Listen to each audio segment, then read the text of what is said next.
फिर uniform civil code है क्या? बिल्कुल सरल भाषा में जो आपको समझ भी आई। हर देश में दो तरह के कानून होते हैं, कोई भी देश हो। कानून दो कौन से? पहला क्रिमिनल कानून, दूसरा सिविल कानून। क्रिमिनल यानी अपराध। क्रिमिनल कानून में क्या क्या आता है? चोरी, लूट, मारपीट, हत्या जैसे केस क्रिमिनल कानून। इसमें सभी समुदाय धर्म के लिए एक ही सजा है, यानी क्रिमिनल कानून कोई भी हो, हिंदू हो तब भी वही सजा, मुसलमान हो तब भी वही सजा, ईसाई हो तब भी वही सजा। ये क्रिमिनल कानून में कत्ल हिंदू ने किया हो या मुसलमान ने किया हो, इसका कोई फर्क नहीं पड़ता है। एफआईआर, सुनवाई और सजा में कोई अंतर नहीं होता है। लेकिन शादी, ब्याह, संपत्ति से जुड़े मामले आते हैं सिविल कानून में। शादी, ब्याह और संपत्ति, इसमें परंपरा, रीति रिवाज और संस्कृति की भूमिका आ जाती है। इसमें सजा के बजाय सेटलमेंट या मुआवजे पर जोर होता है। यानी क्रिमिनल कानून में अगर कोई क्राइम हुआ है तो अपराध के लिए सजा होगी, लेकिन सिविल कानून में सजा नहीं होगी, मुआवजा देना पड़ेगा। अलग अलग धर्मों में शादी, परिवार और संपत्ति को लेकर कानून अलग अलग है। यानी जो सिविल कानून है यही पर्सनल है जो धर्मों के हिसाब से है। इस तरह के कानूनों को क्या कहते हैं? Personal law. हिंदुओं का कोई पर्सनल लॉ नहीं है। हिंदुओं की पर्सनल लॉ यानी धार्मिक लॉ नहीं है। हिंदुओं की शादी होती है हिंदू मैरिज एक्ट के जरिए। मुस्लिमों में शादी और संपत्ति का बंटवारा मुस्लिम पर्सनल लॉ के जरिए होता है। सिखों के लिए भी अलग पर्सनल लॉ है। सभी पर्सनल लॉ को खत्म करने की तैयारी है। देश के हर नागरिक के निजी मामलों में एक समान कानून होगा, चाहे वो किसी भी धर्म का हो, किसी भी जाति का क्यों ना हो। इसे कहते हैं यूनिफॉर्म सिविल कोड, यानी जब सबके लिए सिविल कानून एक जैसा, सबके लिए एक समान होगा। यानी हिंदू विवाह हो या फिर मुसलमान शादी हो, कुछ भी हो, कोई किसी भी धर्म का हो, तो यूनिफॉर्म सिविल कोड में क्या तय होगा? एक जैसा कि शादी की उम्र को लेकर एक नियम होगा। यानी ऐसा नहीं होगा कि कोई 18 में शादी कर ले, कोई 21 में कर ले, कोई 14-15 में कर ले। सबके लिए एक कानून, शादी की उम्र सबकी एक हो जाएगी। तलाक के आधार से जुड़े नियम सबके एक हो जाएंगे, सबको तलाक लेने का तरीका एक होगा। तलाक से जुड़ी जो प्रक्रिया है, प्रोसेस है, वो सबके लिए एक हो जाएगा।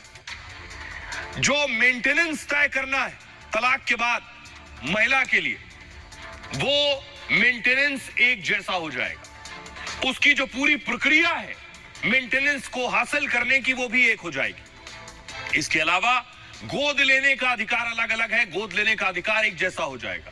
गोद लेने की प्रक्रिया भी एक जैसी हो जाएगी। उत्तराधिकार और विरासत के जो नियम है वो भी एक समान होंगे। पति और पत्नियों की संख्या भी एक होगी, क्योंकि हिंदू अगर एक बार में एक ही शादी कर सकता है तो मुसलमान भी एक बार में एक ही शादी कर पाएगा। 4 की इजाजत खत्म। परिवार नियोजन से जुड़े भी इसमें नियम शामिल हो सकते हैं। यह होगा यूनिफॉर्म सिविल कोड। अब सुनिए जरा इस पर असदुद्दीन ओवैसी क्या कह रहे हैं और पूर्व कानून मंत्री रविशंकर प्रसाद साहब क्या कह रहे हैं। मकसद क्या है कि टारगेट करो भारत के मुसलमानों को, उनको ह्यूमिलेट करो। आप यूनिफॉर्मिटी, इक्वालिटी को मानते नहीं। जब मानते आप वहां पर हिंदू एक्सेप्शन दे देंगे आप, तो क्या यूनिफॉर्म सिविल कोड के नाम पे आप प्लुरलिज्म, डाइवर्सिटी को छीन लेंगे क्या आप? वो करना चाह रहे। यूनिफॉर्म सिविल कोड की जब बात प्रधानमंत्री कर रहे हैं, वो यूनिफॉर्म सिविल कोड की नहीं बात कर रहे, वो हिंदू सिविल कोड की बात कर रहे। पूरे जो इस्लामिक रेफरेंसेस है प्रैक्टिसेस के, उसको वो इलीगल ट्रीट करेंगे और पूरे हिंदू प्रैक्टिसेस को प्रधानमंत्री अंडर द लॉ प्रोटेक्ट कर लेंगे।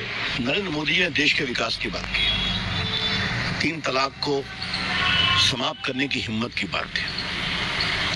ऐसे तुष्टीकरण की जगह संतुष्टीकरण की राजनीति वो कर रहे हैं। क्यों देश में अब यूनिफॉर्म सिविल कोड की आवश्यकता है, जो संविधान भी कहता है, सुप्रीम कोर्ट के फैसले भी कहते हैं।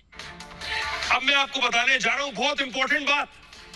देश का जब संविधान आया, कानून आया, हिंदुओं के लिए तभी कानून बन गया, तो फिर बाकी धर्मों के लिए क्यों नहीं बना?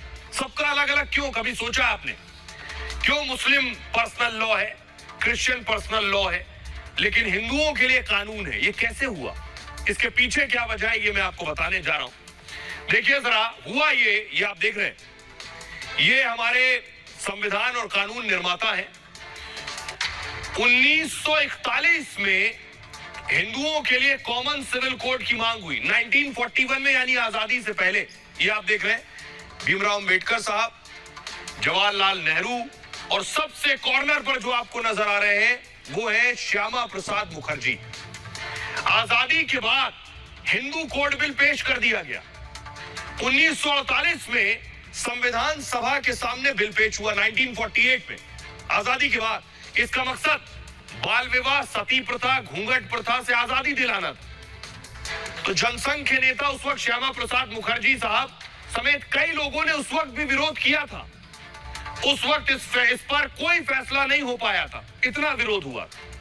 1948 की बात हो रही।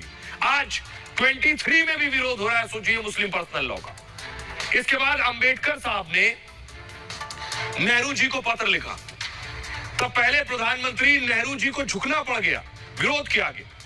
लेकिन 1955 और 56 में 4 हिस्सों में हिंदू बिल आया। ये हिंदू मैरिज एक्ट 1955 आया पहले, यानी शादी का तरीका क्या हो एक कानून के तहत। हिंदू सक्सेशन एक्ट आया 1956, यानी किस तरह से उत्तराधिकार तय किया जाए, संपत्ति का बंटवारा। Hindu adoption and maintenance act आया, यानी कैसे गोद लेना है और कैसे मुआवजा दिया जाए। Hindu minority and guardianship act 1956 आया। ये सारे एक्ट अलग अलग 4 हिस्सों में आए। इसके बाद हिंदू महिलाओं को तलाक का अधिकार मिला, दूसरी जाति में विवाह संपत्ति का अधिकार मिला, बच्चों को गोद लेने का अधिकार मिल गया, पुरुषों की एक से ज्यादा शादी पर रोक लगा दी गई 1948 में। महिलाओं को तलाक के बाद मेंटेनेंस का अधिकार मिला। तो सवाल यह है कि तभी मुस्लिम और या इसे इस तरह से कहिए कि तभी समान नागरिक संहिता भी आ सकती थी, यूनिफॉर्म सिविल कोड, लेकिन विरोध था। क्या उस वक्त वोट बैंक को सेटिस्फाई करना था, या ये माना गया कि मुसलमान अभी उस हालत में नहीं है कि उनके लिए यूनिफॉर्म सिविल कोड ले आया जाए? ये कहा गया वक्त आएगा, वो आगे बढ़ेंगे, तब खुद परिस्थितियां बनेंगी, तब यूनिफॉर्म सिविल कोड आ जाएगा। लेकिन सोचिए, 1948 से 2023 आ गया, अब तक वो हालात बने ही नहीं, क्या या बनने नहीं दिए गए। देखिए विरोध किस बात को लेकर है, विरोध किस बात को लेकर है। यूनिफॉर्म सिविल कोड का हमेशा से विरोध होता रहा। सबसे ज्यादा विरोध मुस्लिम समुदाय के लोग करते रहे। संविधान के अनुच्छेद 25 का वो तर्क देते हैं, अनुच्छेद 25 का, आर्टिकल 25 का।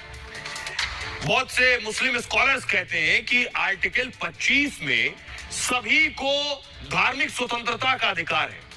तो ये शादी ब्याह जो है, ये भी हमारी धार्मिक स्वतंत्रता, हम कैसे कर रहे हैं, क्या कर रहे हैं, ये हमारी धार्मिक स्वतंत्रता है। आर्टिकल 25 कहता है शादी ब्याह और परंपराओं से जुड़े मामले में कानून थोपने को गलत बताते हैं। शरिया कानून 1400 साल पुराना माना जाता है, इसे वो अपनी आस्था का विषय मानते हैं। एक समान कानून से धार्मिक आजादी छीनने का डर, वोट बैंक के लिए भी कुछ दल इसका विरोध करते हैं। बुनियादी सवाल ये है कि कहते हैं आर्टिकल 25 धार्मिक स्वतंत्रता का अधिकार देता है, आर्टिकल 25 देता है धार्मिक स्वतंत्रता का अधिकार। तो आप अपने धर्म का पालन कीजिए, धर्म की उपासना कीजिए,